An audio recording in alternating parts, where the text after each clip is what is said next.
बिस्मिल्लाहिर्रहमानिर्रहीम, अस्सलाम वालेकुम नाज़रीन। आप यूट्यूब चैनल देख रहे हैं, मैं इमरान खान हूँ। सिचुएशन बड़ी दिलचस्प हो गई है, यानी हमने सोचा भी नहीं था ये चीज़ें ऐसे होगी।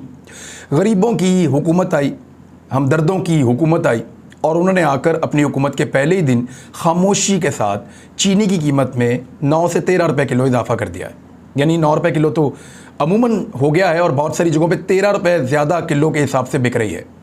अब वो जो लोग 2 रुपये इजाफे के ऊपर बहुत शोर मचाते थे और ये कहते थे कि इससे इतने अरब का मुनाफा इन सियासतदानों को या इन बंदों को हो गया है, वो ज़रा निकलें और निकल के बताएं कि ये 9 से 13 रुपये का जो इजाफा हुआ है इससे क्या हुआ। अब करेंगे ये कि 5 रुपये सस्ती कर देंगे, 7 रुपये सस्ती कर देंगे।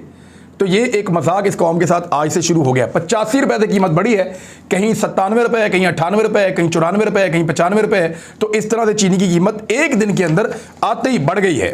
और जो चीनी की तहकीकात कर रहा था ऑफिसर FIA में, उसके लिए बड़ी दिलचस्प खबर है। वो ऑफिसर जबरी रुखसत पे भेज दिया गया है। इक़्तिदार के पहले ही दिन जो ऑफिसर चीनी स्कैंडल के ऊपर तहकीकात कर रहा था FIA के अंदर, जो हमजा शहबाज को और शहबाज शरीफ को बुलाकर पूछता था कि जनाब पैसे कहाँ से आए, जो बुलाकर पूछता था कि मकसूद चपड़ासी, जो बुलाकर पूछता था कि ड्राइवर के अकाउंट में, स्टोर कीपर के अकाउंट में इन लोगों को पैसा कहाँ से मिल रहा है, इनके अकाउंटों में अरबों रुपए कहाँ से आ रहे हैं, जो ये सवाल करता था छुट्टी पे, जबरी रुखसत पे। जैसे इमरान खान साहब को भेजा गया ना जबरी रुखसत पे, वैसे ही इन ऑफिसर्स को भी जबरी रुखसत पे भेज दिया गया है। अब चीनी स्कैंडल में कौम को मुबारक हो, ना कोई करप्शन है, ना कोई 2 नंबरी है, ना कोई फ्रॉड है, क्योंकि चीनी वाले सारे इकट्ठे हो गए। एक आधा बंदा था PTI में जहांगीर तरीन, वो भी अब उस तरफ जाके खड़ा हो गया। तो पूरा का पूरा चीनी स्कैंडल वाले इक्तदार में आ गए हैं और उन्होंने तहकीकात करने वाले ऑफिसर को छुट्टी पर भेज दिया है जबरी रुखसत पे। अब चीनी महंगी बिके चाहे सस्ती बिके, चाहे कैसी भी बिके, सारे चीनी मालिकान और चीनी बनाने वाले सारे के सारे इक्तदार का हिस्सा है। शहबाज शरीफ साहब को गॉर्ड ऑफ ऑनर दिया पाक फौज ने, ये वैसे अमूमन होता है और जो भी वज़ीर आज़म आता है वो गॉर्ड ऑफ ऑनर वसूल करता है। लेकिन इसके ऊपर आज सोशल मीडिया पे लोगों ने बड़ी तकलीफ़ का इजहार किया, मुझे भी अच्छा नहीं लगा। यानी एक ऐसा आदमी जो ज़मानत के ऊपर है, एक ऐसा आदमी जिसके ऊपर मनी लॉन्ड्रिंग के संगीन इल्ज़ामात हैं, एक ऐसा आदमी जो मुल्क के अंदर लूट मार में वो और उसका ख़ानदान मुलव्वस रहा, वो एक ऐसे इदारे से गॉर्ड ऑफ ऑनर ले रहा है जिस इदारे में करप्शन का तसव्वुर भी नहीं किया जा सकता, जिस इदारे में गद्दारी के ऊपर सजाए मौत है। यानी वो नहीं छोड़ते, करप्शन नहीं छोड़ते, 2 नंबरी नहीं छोड़ते, फ्रॉड नहीं छोड़ते। शानदार पाकिस्तान का इदारा है, कमाल इदारा है। लेकिन जब उस इदारे के मुहाफिजों को मैंने देखा गॉर्ड ऑफ ऑनर देते हुए एक करप्ट वजीर आज़म को, एक ऐसे वजीर आज़म को जिसके ऊपर केसेस हैं, एक ऐसे वजीर आज़म को जिसको पता ही नहीं चलता कि उसकी फैमिली के अकाउंटों में 25 अरब रुपए कौन डालकर चला गया। भिखारी है, वैसे भीख को, हम भिखारी किस्म के लोग हैं, भीख कोई डाल जाए तो भिखारी को क्या पता, और भीख कौन सी को गिन के मांगता है, जितना कोई दे दे उसकी मर्जी। तो 25 अरब रुपए की भीख जिनके अकाउंटों में आकर गिरी और वो कहते हैं हमें पता ही नहीं था, हम सियासत में मसरूफ थे। वैसे इनके अकाउंटों से 25 रुपए निकले तो ये बैंक को रोला डाल देते हैं, आलम तो इनका ये है। लेकिन 25 अरब इनके अकाउंटों में आकर गिरे तो इनको पता ही नहीं चलता कि ये कहां से आए। इनके अपने स्टेटमेंट इन्होंने FIA को दिए हुए हैं, जिनके सामने दिए हुए हैं, उनको जबरी रुखसत पे भेज रहे हैं। बहरहाल मुश्किल था। यानी मैंने इसके ऊपर एक कमेंट किया और मैं दोबारा कहूँगा कि बॉर्डर के ऊपर खड़े होकर, यानी मेरे बहुत सारे रिटायर फौजी भी दोस्त हैं, हाजिर ड्यूटी फौजी भी दोस्त हैं, उनसे बातचीत होती रहती है, हम एक दूसरे से अपने दिल की बातें भी करते हैं। लेकिन ये बड़ी ज़बरदस्त फोर्स है, ये कंप्रोमाइज़ नहीं करते अपनी ड्यूटी के ऊपर। इनको बोले पहाड़ पे चढ़ जाओ, ये चढ़ जाते हैं। इनको बोले गोली के सामने खड़े हो जाओ, ये खड़े हो जाते हैं। इनको बोले टैंक से लड़ जाओ, ये लड़ जाते हैं। मुझे इकबाल का शेर बड़ा ज़बरदस्त था कि तेग क्या चीज़ है, हम तोप से भी लड़ जाते थे। ये ऐसे ही हैं, ऐसे ही हैं, मन चले सर फिरे, ये मुकाबला करते हैं। लेकिन मुझे बड़ी तकलीफ़ हुई, आर्मी चीफ बहरहाल वजूहात तो अभी नहीं पता, लेकिन फ़िलहाल वो नहीं आए, वज़ीर आज़म की तकरीब हलफ बर्दारी के अंदर वो नहीं मौजूद थे। तो चले, एक ये तो चीज़ हो गई। लेकिन इसके ऊपर भी PMLN का जो मीडिया सेल है या PMLN के जो मीडिया वाले हैं या उनके सहाफ़ी हैं, उन्होंने बड़ी तनकीद की। उन्होंने कहा जी इससे बड़ा नेगेटिव मैसेज जाएगा कि जो कंपेन चल रही है सोशल मीडिया से, आर्मी उससे डर गई है। कोई कह रहे हैं कि इससे ये पैगाम जाएगा कि इदारों के साथ नहीं खड़े, वज़ीर आज़म के साथ नहीं खड़े आर्मी चीफ, इस किस्म की चीज़। ये वो अकाउंट है सारे जो कल तक कह रहे थे कि इमरान खान को क्यों सपोर्ट करते हैं, आज वो सारे कह रहे हैं कि शहबाज शरीफ की हलफ बर्दारी में क्यों नहीं आए। तो मैं इसको डिस्कस ज़्यादा नहीं करना चाहता। फ़ौज का मामला है और फ़ौज ने बड़ी सख्त नोटिस लिया है उस मामले का जो उनके खिलाफ चल रहा है। मैं कई दफ़ा कह चुका हूँ कि फ़ौज पे तनकीद ना की जाए तो बेहतर है। पाक फ़ौज के शोबा ताल्लुकात आमा ISPR के मुताबिक आर्मी चीफ की ज़ेर सदारत फॉर्मेशन कमांडर्स कॉन्फ्रेंस हुई जिसमें तमाम कोर कमांडर्स, स्टाफ ऑफिसर्स और फॉर्मेशन कमांडर्स ने शिरकत की। तर्जुमान पाक फौज ने बताया, जनरल बाबर हैं, उन्होंने बताया कि शुरका को पेशा वराना उमूर, नेशनल सिक्योरिटी चैलेंजेस से आगाह किया गया। लेकिन जो पॉलिटिकल मामलात के अंदर आजकल चल रहा है उस पर जो चीज़ इसमें आई वो ये है कि ISPR के मुताबिक आर्मी चीफ ने फॉर्मेशन की ऑपरेशनल तैयारियों पर इत्मीनान का इजहार किया। कोर कमांडर का अफसरों और जवानों की कुर्बानियों को खराज तहसीन पेश किया, वो तो पूरी कौम करती है। तर्जुमान पाक फौज का कहना है कि शुरका का पाक फौज के खिलाफ प्रोपेगेंडा मुहिम का सख्त नोटिस लिया गया है। जो पाक फौज के खिलाफ ट्रेंड चल रहे हैं इस वक्त सोशल मीडिया पे, उसका सख्त नोटिस लिया गया है। बाज़ अनासिर गुमराह कुन मुहिम के जरिए इदारों और अवाम के दरमियान खलीज पैदा कर रहे हैं। कौमी सलामती हर चीज़ पर मुकद्दम है। शुरका का कहना है कि पाक फौज हमेशा रियासती इदारों के लिए खड़ी हुई है। पाक फौज हमेशा बिला इम्तियाज़ रियासती इदारों का तहफ़्फ़ुज़ करती रहेगी। फोरम के शुरका का अस्करी क़यादत पर मुकम्मल इत्मीनान का इजहार। वैसे ये तो हमेशा होता है, यानी अस्करी क़यादत के ऊपर तो फौज का ये चेन ऑफ कमांड का तो मसला ही कोई नहीं है। ये तो एक गैर ज़रूरी चीज़ है अगर इसको बताया भी जाए तो, कि अस्करी क़यादत पे इत्मीनान का इजहार। ये तो अस्करी फौज के अंदर ये इस तरह का इदारा नहीं है कि नीचे से ऑफिसर खड़े होकर कह देंगे ये नहीं वो नहीं, ऐसे नहीं चलता। अस्करी क़यादत के ऊपर उनको पूरा एतमाद होता है और चेन ऑफ कमांड जो है फौज के अंदर बड़ी क्लियर है, ये सबको पता है। अब मामला ये है कि इस सारे इशू को लेकर फौज बड़ी हसास है कि फौज के खिलाफ कंपेन क्यों चल रही है। यहाँ एक खबर और है, और ये खबर जो है ये जारी की गई है ट्विटर के ऊपर। इसका हवाला मैं दे देता हूँ। मुबशर जैदी साहब सीनियर जर्नलिस्ट हैं, उन्होंने लिखा है कि लेटेस्ट क्या आया कि FIA found no evidence organised campaign against institutions by Pakistan Tehreek Insaf official activist are being released.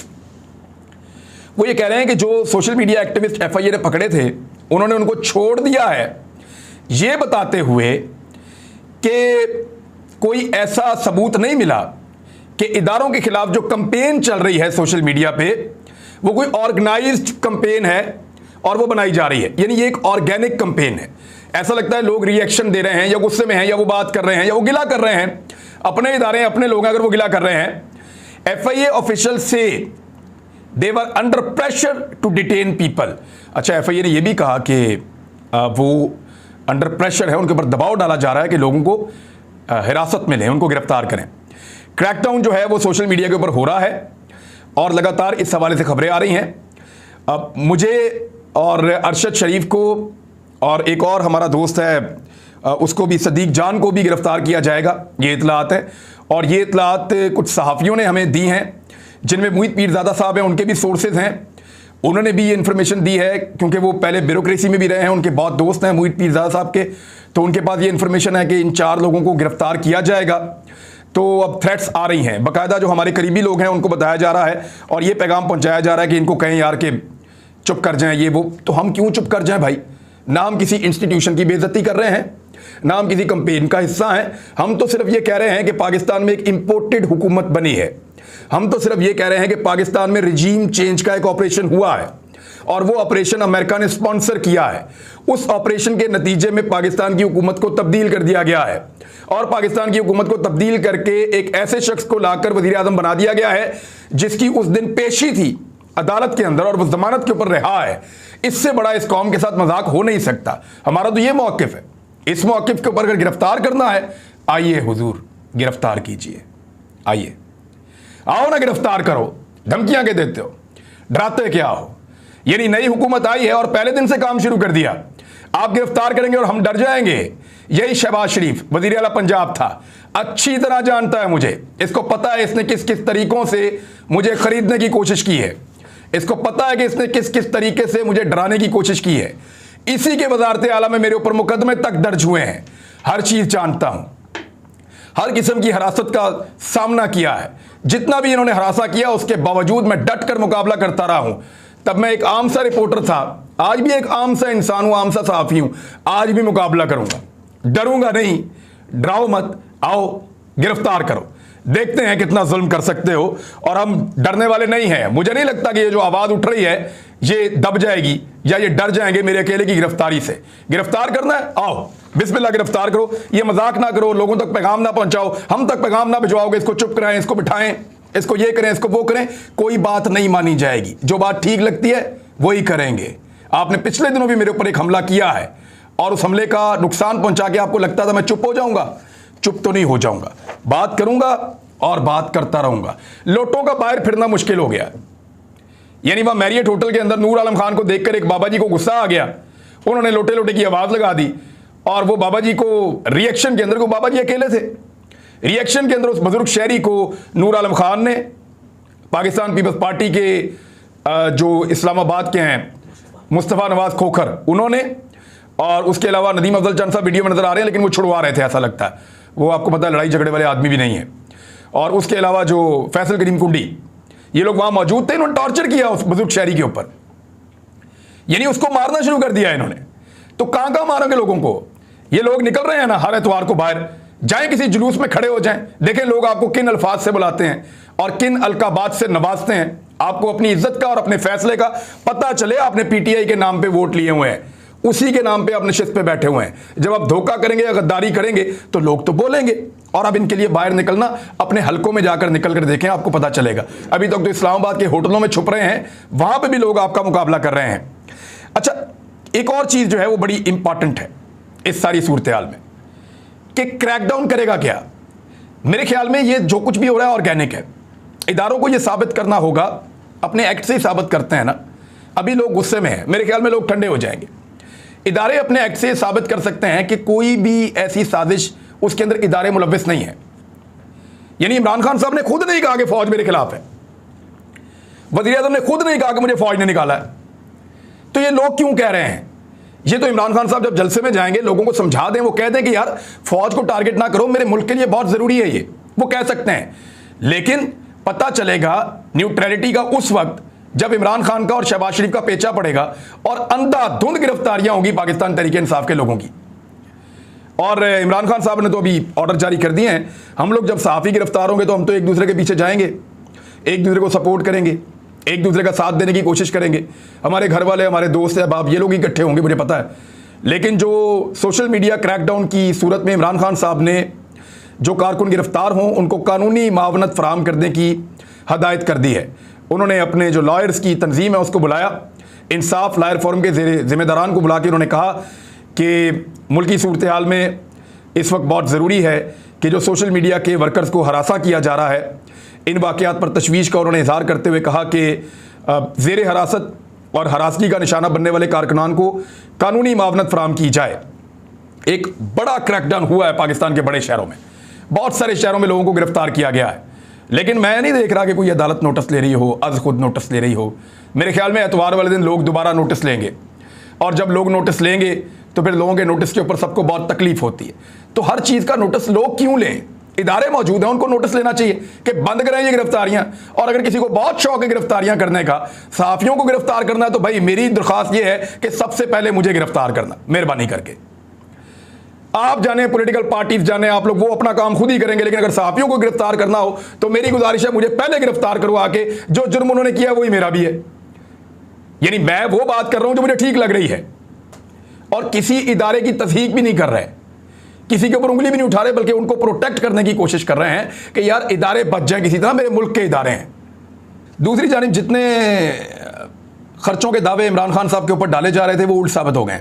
Shahbaz शरीफ ने पहले ही दिन आते हुए अपने 3 घरों को कैंप ऑफिस यानी प्राइम मिनिस्टर ऑफिस बना दिया है। शहबाज शरीफ ने अपने 3 घरों को मुबैना तौर पे कैंप ऑफिस या प्राइम मिनिस्टर ऑफिस बना दिया। ये सोशल मीडिया पे रिपोर्ट हो रहा है, वो इसको कंफर्म कर सकते हैं। लेकिन इमरान खान साहब ने अपने 3.5 साल में, पौने 4 साल में एक भी घर को कैंप ऑफिस नहीं बनाया था। अब यहां पे जो है वो कंपैरिजन शुरू होगा। शहबाज शरीफ साहब ने आते ही जो है वो सहाफ़ियों को अफ्तार डिनर करवाया है। और आपको बड़े मजे की बात बताता हूं, मैं पूरे 5 साल बैन था नवाज शरीफ साहब के दौरे हुकूमत में, मुझे नहीं पता क्या होता था। इमरान खान साहब के दौरे हुकूमत में कभी कभी जाने का मौका मिला, कोई प्रेस कॉन्फ्रेंस, कोई प्रेस टॉक, कोई सहाफ़ियों से मुलाकात, तो ऐसे एक चाय के कप के अलावा कभी कुछ नहीं मिला, और कई दफ़ा वो भी नहीं मिला प्राइम मिनिस्टर हाउस में। शहबाज शरीफ का पहला दिन है और 2 दर्जन सहाफ़ियों को बुलवा के अफ्तार डिनर करवाया जा रहा है। तो अय्याशी माहौल शुरू हो गया है प्राइम मिनिस्टर हाउस में, और ये आपके पैसों से हो रहा है। नादरीन याद रखिएगा, पैसे आपके, मौजें उनकी, पैसे आपके, मौजें उनकी। इससे पहले वाला आदमी जो है वो किसी को आपके पैसों के ऊपर ये नहीं करने देता था, जो अब शुरू हो गया है। घरों के कैंप ऑफिस बन रहे हैं, 6-6 गुना सिक्योरिटीज जा रही हैं, सारे खर्चे अब सरकारी होंगे, सहाफ़ी भी आपके खर्चों के ऊपर जाके प्राइम मिनिस्टर हाउस के अंदर अय्याशियाँ करेंगे। ये सूरत हाल अब शुरू हो गई है। जहाँ तक इदारों के खिलाफ कंपेन का ताल्लुक है तो रिटायर फौजी अफसरान बहुत सारे ऐसे हैं जिनके सोशल मीडिया ग्रुप्स और व्हाट्सएप ग्रुप्स, उनके अंदर अगर आप जाके देखें तो वो भी ये गिला करते हुए दिखाई देते हैं कि जो फ़ौरन एक एलिमेंट के तौर पे आया था अमेरिका की जानिब से रजीम चेंज ऑपरेशन, उसको हमारे इदारे को रोकना चाहिए था। वो ये कहते हैं और बरमला कहते हैं, हर जगह पे कहते हैं कि जो बाहर से एक ऑपरेशन शुरू हुआ था पाकिस्तान के बाहर से कि पाकिस्तान में रजीम चेंज कर दी जाए और अंदर से लोग उसमें इस्तेमाल हुए, वो ये कहते हैं कि हमारे इदारे को उसको रोकना चाहिए था। लेकिन इदारे की ये पॉलिसी है कि वो न्यूट्रल रहेंगे, वो किसी किस्म की मुदाखलत नहीं करेंगे पॉलिटिकल मामलात में। अब ये दोनों चीज़ें मैंने आपके सामने रख दी हैं। 5th जनरेशन वॉर का टाइम है, बड़ा केयरफुली हैंडल करना पड़ेगा। मेरे ख्याल में जितनी गिरफ्तारियां होंगी, जितना ज़्यादा लोगों को दबाया जाएगा, ये मामला दबने की बजाय और उछलेगा। यहाँ पे सेंसिबली काम करना चाहिए।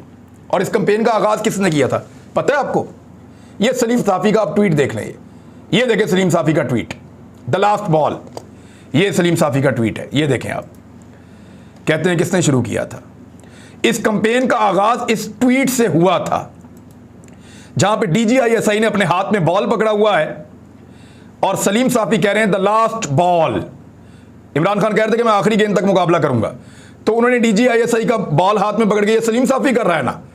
फौज के खिलाफ कैंपेन किसने शुरू करवाई? सलीम साफ़ी ने की है ना। तो इस तरफ भी तवज्जो दें। अब तक के लिए इतना ही। अपना ख्याल रखिएगा, अपने इस चैनल का भी। अल्लाह हाफ़िज़।